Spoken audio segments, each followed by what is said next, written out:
Good morning, Sully. What's up, buddy? Hey, man, knocking the old cobwebs out and getting ready for another great day of South Jersey football. What's your mood this week? You subdued? You excited? What's going on? I'm always excited when it comes to high school football, but I'm feeling a little curious. I'm curious about a couple games that came in last night, a couple results. I'm wondering if some teams took their foot off the gas last night, if maybe some other teams are better than I thought. I'm kind of curious. I want to see more. I want to examine a tad. So who's got you the most curious? Well, I look at Cherokee, the team I saw last week against Timber Creek, and we talked about them last week. They lost by a touchdown. Maybe a little hangover from that game. I don't know, but they survived Kingsway last night by 3 points, which I was shocked to see that result. But I know Kingsway is much better this year. I don't believe they've won yet, but still, I know they're better. Cherokee, I don't know, man. They survived a Hail Mary attempt at the very end. I know Kingsway was driving. So that's something that I got my eye on. Mark, what about, I guess you were at the Shawnee game, or no? Yes, I was. Real nice win by Shawnee. That's a tough place to go and play Washington Township and pick up a win. They win 19-6. What was your impression of Shawnee? Well, Shawnee did have them at home. I will say that. I know it's easy to get the wires crossed. Oh, I'm sorry. My mistake. No problem. Shawnee did get them at home. It was an odd game, Sully, because Ryan Paris scored for Shawnee. He's their running back. He scored to make it 13-0 late in the first quarter. And I'll be honest with you, it seemed like it was going to be a blowout. It seemed like a runaway. Credit to Washington Township's kids under Lamont Robinson, first-year coach. But also, Shawnee got dinged up. Paris ended up getting hurt, had to leave the game. His backup running back got hurt, had to leave the game. They lost two defensive backs who also play receiver. So, it was 19-6 at halftime, and that's where it stood. There really wasn't much action in the second half.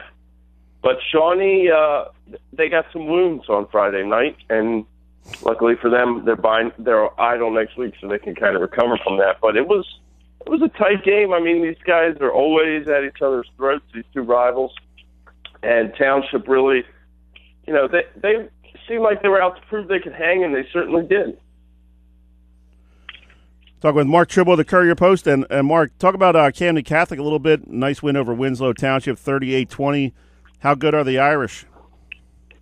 I think the Irish are very good, and I think they do it in a number of ways. Marcus Hillman last night was spectacular. He's been great for them all year. I think sometimes Camden Catholic gets bitten by the bug that they don't have one guy who's a superstar, but they've got 8 or 9 guys who could be a superstar for a lot of teams in South Jersey. They have a lot of talent. They only have 7 seniors on the team. I think they're very, very good. I really do.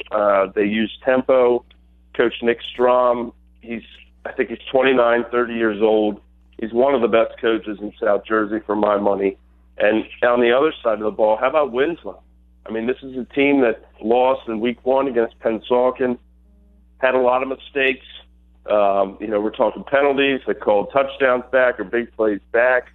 Prince Drew Bay, the quarterback of the Winslow, he's a name to remember, Sully.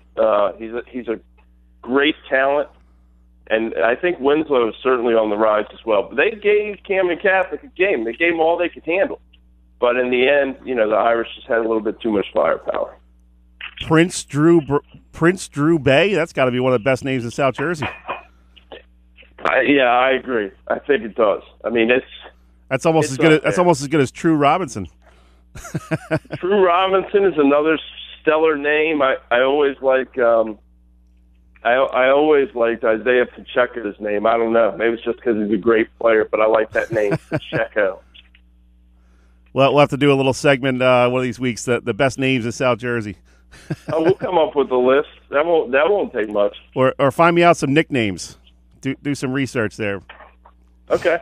I'm on it. That's your next project. I'm on it, man. I'm on it. Find me a guy named Scooter or something like that. There's always one. Or Big Thrill or something like that. Yeah, but I'm sure there's some unique stuff out there in terms of names. But let's get it going. Yeah. Let's get it going on Twitter. We'll relay it. We'll have to I think they call it crowdsourcing. We're gonna have to crowdsource. There you go. Mark, how about the Woodies, man? Woodstown with a big win over Glassboro, 27-6. Yeah, nice victory for them. I think we mentioned it a little bit before. I think Paulsboro right now is the class of South Jersey Group 1.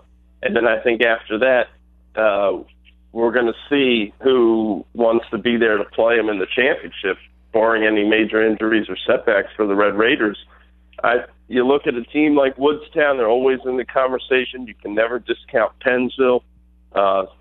Obviously, Salem has Zaire Jones. I'm going to see him today at Pennsgrove, which I'm very excited for. Pennsgrove's been great through the first 2 weeks.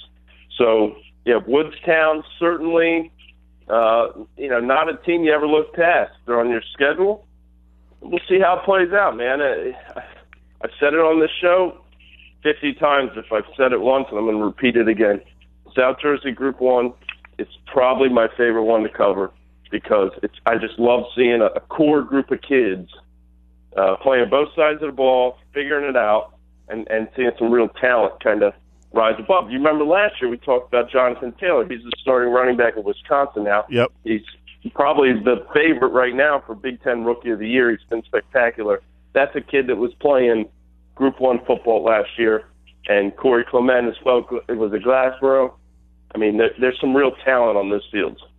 Yeah, some real lunch pail type guys too. I mean, you might be the quarterback, the strong safety, the kicker, the punter.